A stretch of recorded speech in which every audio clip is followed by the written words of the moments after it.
Karibuni tena waangaliaji wote wa channel hii, na kama ambavyo nilisema channel hii itakuwa na vipindi vya chemistry, biology, physics pamoja na BAM na advanced mathematics. Kwa hiyo leo tutaangalia baadhi ya reactions za organic chemistry ambazo zitatusaidia kwenye kujifunza mechanisms. Najua wengi kwenye organic chemistry kuna tatizo kwenye conversion. Kwa ndo maana nimeanza na hizi reaction. Organic chemistry kama yote tutaisoma wakati mwingine. Kwa hiyo kwanza tuanze na alkane. Alkane na hydrocarbons zimekuwa made up of carbons and hydrogen. General formula alkane ni CnH2n+2. So kama tunaona carbon hapa lazima zitakuwa 4 because ni 2 times 1 plus 2. So kuna different methods za kuprepare alkane, ambayo ya kwanza hapo ni catalytic hydrogenation of alkene or alkyne. Kwa hiyo alkene na alkyne hizo zinakuwa ni either hapa ni double, hii ni triple. Hizi ni unsaturated hydrocarbons. Kwa hiyo hizi hapo ukizifanyia hydrogenation unaweza kwenda kupata alkane. Na mfano wake ni kwamba ukiwa una R then C double bond CH. Huyu hapa anaweza kuwa na hydrogen mbili.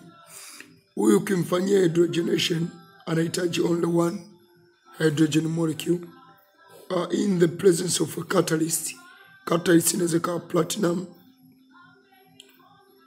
au inaweza kuwa hata nickel. Lakini temperature hapo inakuwa ni 200 degrees centigrade hadi 300 degrees centigrade. Na huku the end product utapata ni alkane CH3. Kwa hiyo kwenye mechanism za organic reaction is condition ni very important.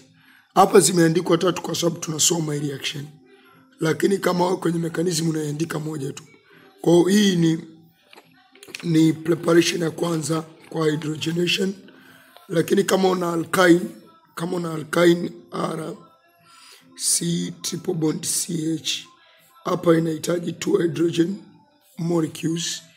Then catalyst ni zile platinum OPD or nickel in 200 degrees centigrade up to 300 degrees centigrade. Utapata R CH3 CH2 CH3.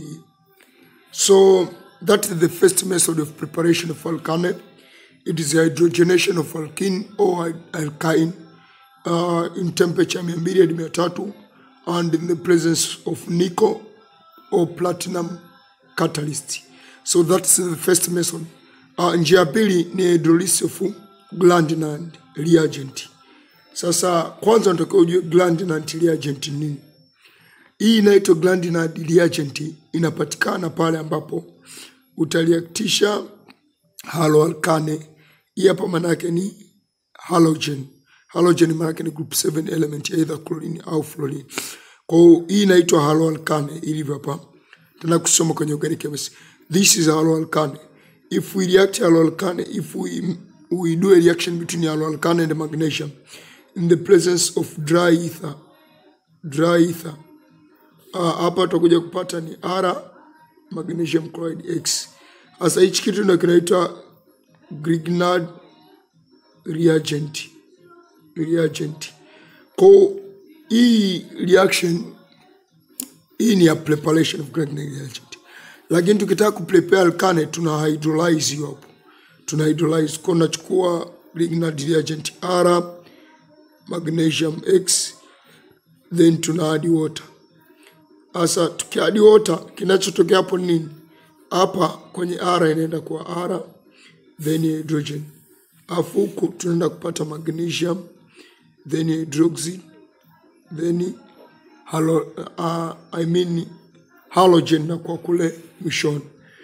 Kwa hiyo this is our alkane ambayo tumepata from hydrolysis.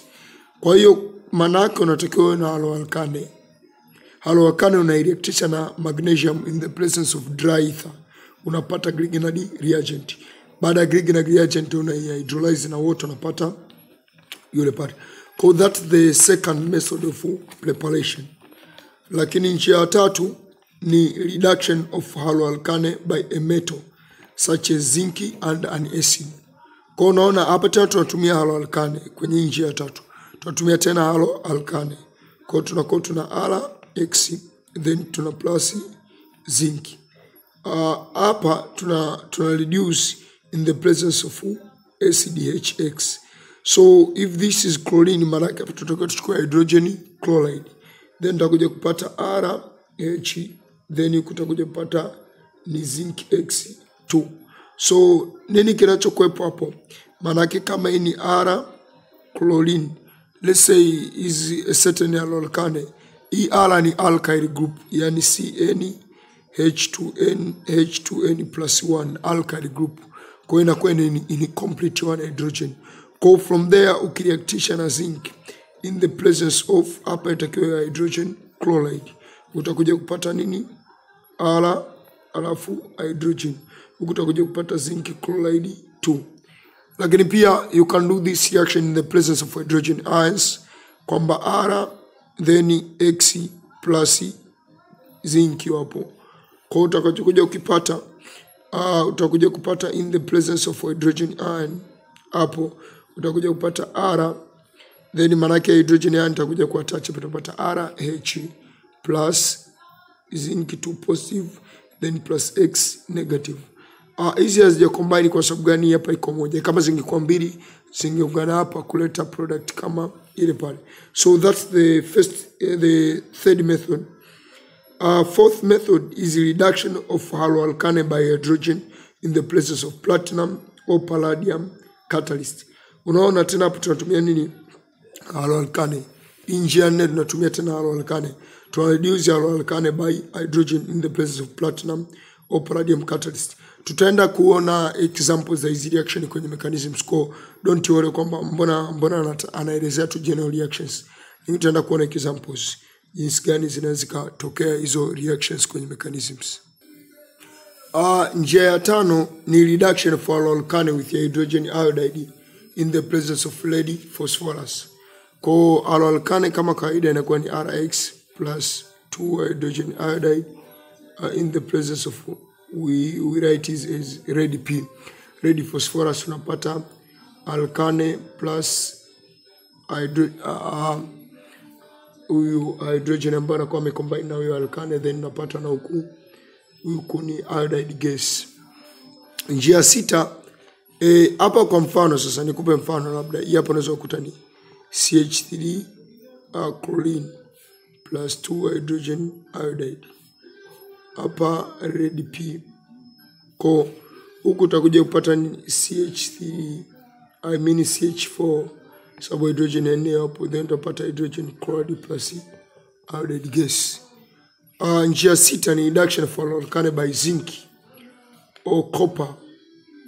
Zinc or copper in the presence of alcohol. Hasa hiyo zinc na copper zinawekwa kwa pamoja hapo. Kuona RX plus zinc copper in the presence of alcohol. Hapo unapata ni RH plus HX. Kwa mfano hapa sasa ndo unaweza kukuta ni CH3 CH2 chlorine plus zinc then copper.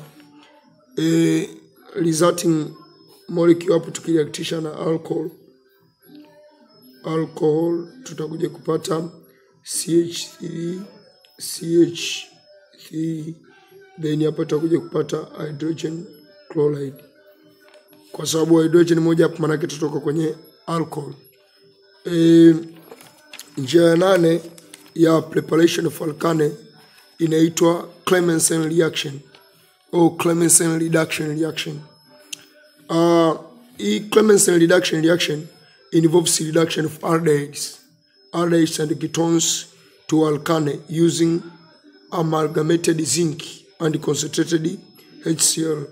Kwa amalgamated zinc ni ile zinc ambayo tunakuwa tumeimix kwenye mercury, inakuwa inatengeneza zinc amalgam.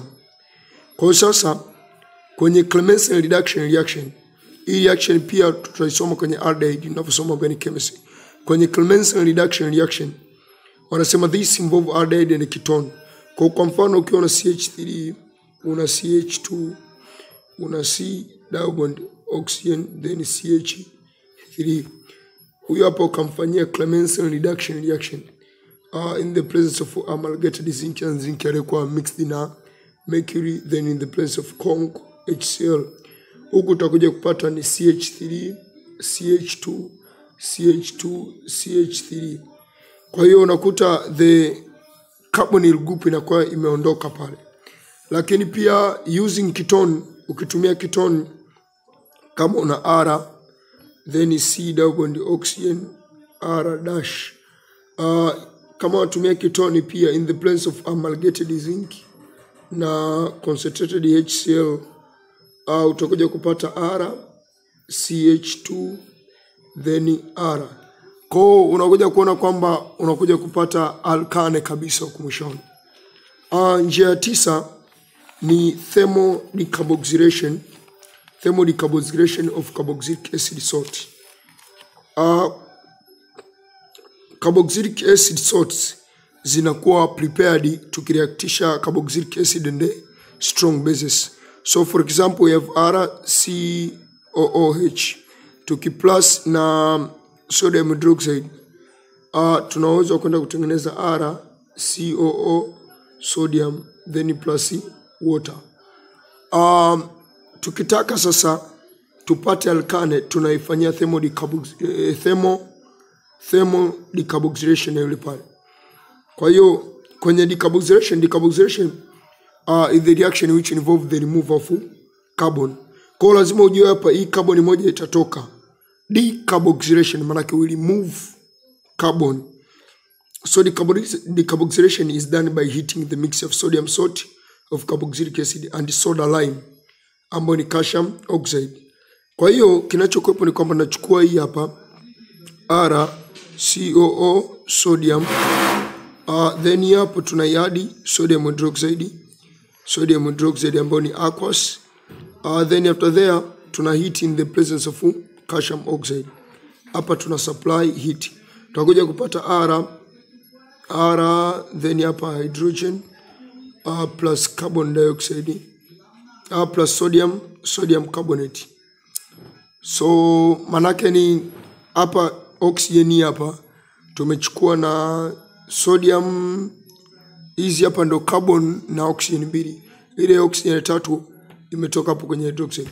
Kwa unaweza kugundua kwenye decarboxylation reaction the number of carbon atoms they reduced. Kwa mfano ukiwa una CH3 CH2 COO sodium ukaplus na sodium hydroxide aqueous, then in the presence of calcium oxide tukahiti hiyo hapo. Our resulting molecule huku itakuwa ni sio tena yenye carbon 3, itakuwa na carbon 2.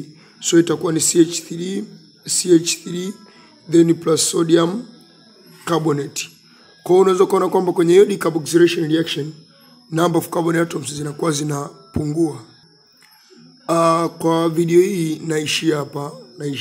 Subscribe to channel, share link kwenye groups, share link kwa wanafunzi wenzako. Ninaishia hapa. Video ijayo nitaendelea na methods za preparation of alkanes na pia nitaendelea na baadhi ya examples the mechanism of chemical reaction, jinsi gani ambavyo zinatokea. Thank you everybody, na kama una comment yote au direct chote unaweza comment hapo chini ili niweze kufanyia marekebisho kwenye vipindi vyangu. Na washukuruni wote, niwatakie masomo mema.